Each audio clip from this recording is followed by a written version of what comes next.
Hi guys, and welcome back to another DrAce video, and today we're going to be playing MotoGP 22, and it's time for the Japanese GP, it's time for career mode, it's time for Moto3 here in Motegi. So here we go then guys, in pole position with our championship leader waiting for the lights to go out, and away we go. So of course this is the latest update of MotoGP, so this is going to be very interesting to see the new liveries in our Moto3 career mode, and also to see how well the riders do against us in this particular race. So far we're going to be sticking to power setting 2. We will use power setting 3 if we need it, but for the time being I'm quite happy sticking at power setting 2 as we'll try and outbrake Yamaha going into the left-hander of turn 3. It looks like we can get the job done, and the CIP Green Power KTM is now in the lead ahead of the factory KTM of Yamaha. Something that just caught my attention to the left-hand side of your screen there is the actual colours for each of the riders aren't correct.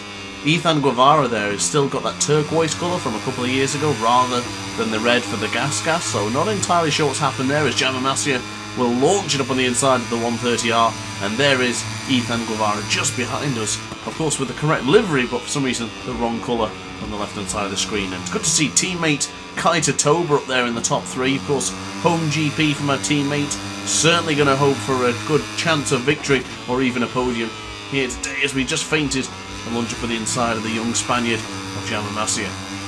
So coming out of the left-hander there, getting right into the rear of Yamaha. Can we make a move up on the inside of the Red Bull KTM? Not quite this time, but into the hairpin curve there is teammate Kaita Toba. He's feinting a lunge himself as he could possibly get ahead of his challenging championship teammate, but we'll now dive back up on the inside if we can. If we have the bravery, we should be able to outbrake him going into the 11th corner here of the Japanese circuit for round 17 of our Moto3 career mode. Excuse the voice today, by the way, guys and gals.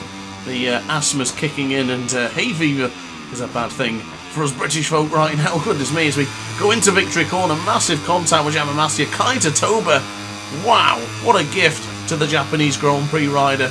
He is loving his home GP right now. A gift and a half for him as he goes up into the first position, taking Masia and Grant in just the victory corner. Absolutely stunning manoeuvre from Kaita Toba. And I've got to say, the AI does feel a little bit better within the Moto3 class, giving me a bit more of a fight than I had assumed. Now in qualifying, completely the opposite. It's Yamaha deploying a smoke screen there, going across the dirt and the grass on the left-hand side of the circuit. Big pile of dirt getting kicked up into the rear for the Lunar Union Gas riders. I might be changed now. Is it the Valera Gas? I cannot remember, to be quite honest with you. But into the right hand side for turn 5, running it a little bit deep. And now I'm a little bit concerned because I can't remember who it was. I think it was Oliver in my Discord server. He mentioned that the Moto3 bikes felt a little bit like they understeered a little bit more. And I'm beginning to feel a little bit that that's the case. Not massively, but I have noticed a few times where I bring on the power quite early. It does seem that I'm understeering a little bit more when I bring on the power, but nothing to be too concerned about as Sergio Garcia gets really close to the rear of the CIP Green Power KTM. And we'll now begin our charge and chasing down Masia and Toba once more. Into the hairpin corner for the 10th time, for the 10th corner on the second time of asking here in Motegi. We've got the slipstream. Soft tyres enabled, of course, both softs, so I don't know how they're going to last, but I do hope they will start to disappear a little bit so we can make this really interesting, because I do feel like I can get past these guys without too much issue, but I would like to hang around a little bit more just for a bit of a battle. And of course, if we get more of a battle and a photo finish, it's always better than just disappearing to the front. So bums into the seat then, ladies and gentlemen, because we're about to bring on the power down the very short back straight to get across the line to start our third lap. And there is the Gas of Sergio Garcia, both riders from the Gas team in tandem right now, 4th place and 5th place respectively. And I've got to say, there's been absolutely zero mention of Dennis Foggia, no mention of Tatsuki Suzuki in his home Grand Prix. The Leopard Honda Racing team really need to pull something out in the bag here, because they're losing valuable championship points in both the team championship and of course both challengers charges for the World Championship battle. So it'll be interesting to see if they do appear, but right now it doesn't look like that is going to be the case, and there's quite a gap from about 10th place downwards, as you can see in the graphic in the bottom left hand corner of your screen. So we'll certainly be keeping an eye on for that as we a little bit wide and onto the rumble strip. Try and avoid the rumble strip there for the right-hander, especially this one here for the 130R, but we might go for the change of direction up on the inside of Jam and Massia. It's beautifully done as the two teammates lead 1-2. Is it going to be temporarily? It is going to be temporarily as Massia strikes back. And I tell you what, never mind Massia striking back. He's going to strike at Kaitatoba as well if we're not careful. And we track them, it's warning for Grant as we dive at the inside of Massia. Bit of contact with Toba. And now it's going to be a chop and change once more as Sergio Garcia inherits a couple more positions. Grant in the lead for time. What? For now, it seems, as he goes into the hairpin. Does Garcia get the line? It looks like he has the inside line, and Garcia now takes over the top position. Changing all the time. This is what we want. This is a classic Moto3 in the making race right now. It's going to be absolutely stunning finish if it continues like this, but we'll try and outbrake Garcia into the right-hander. A little bit of a contact there into the rear of the gas, but certainly nothing to get too excited or too worried about at this stage of the Grand Prix. Although, a little moment there into the 12th corner, but it's okay, we can manage. Now the heart rate monitor says it's going to get a bit intense, but we're alright for now, we're alright. We're just still taking it out time. Did use power setting 3 a little bit, because I did notice we really lose time on that straight there, so I don't want Garcia to get away from us. So let's keep it nice and tight to the apex for turn 2. Bring on the power. Keep on power setting 2, a tenth and a bit quicker than we were in the previous lap time and of course the lap time before. We're now putting on the anchors for turn 3. Garcia touches the apex there and that causes him to lose a massive chunk of time. Grant didn't do it, and of course there he is right alongside the Spaniard as Garcia. Grant going up against it here. Who's going to get it up on the inside of the brakes? It looks like Grant is the superior on the brakes. The last of the late breakers in Moto3. So coming onto the Tiso bridge, and it looks like Garcia has the line up at the inside. Beautifully done after I touched the rumble strip. Of course, you've got to avoid the rumble strips here in Motegi because it can be quite lethal as we get super close to Garcia once again on this penultimate lap of the Motegi Grand Prix. Absolutely loving this circuit. Many years ago, if you asked me if I liked Motegi, I would have told you no, but now I'm a massive fan. Since MotoGP 21, I really love this circuit. I think it's fantastic. And this one, it's a battle for the aces. Never mind the ages, the aces, ladies and gentlemen. But around the outside then into the hairpin curve, and of course if that's stuck, it's not going to stick right now, but look at the exit speed we'll have.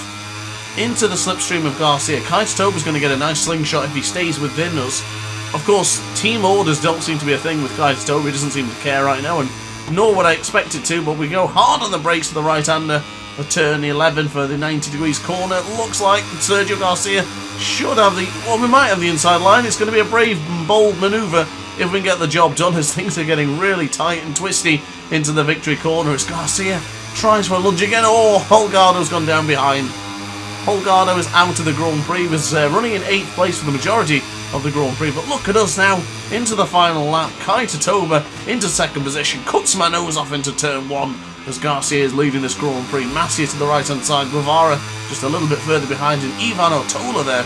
He's there on the screen right now to the left hand side. I just noticed him popping in there on the graphic on the left hand side, but here he is now, ready to do battle with the best riders in Moto3 as everyone seems to touch the rumble strip once again. Ivan Otola, look at him, he looks absolutely desperate for this one. The Spanish rider, the young Spaniard, is going to give it everything he's got as we try and implement power setting 3 just to get closer to Kaitatoba and Sergio Garcia. But Ivan Otola is making me a little bit concerned. The heart rate has increased rapidly. This one is going down to the wire, ladies and gentlemen. This one is certainly going to kick off. When will it happen?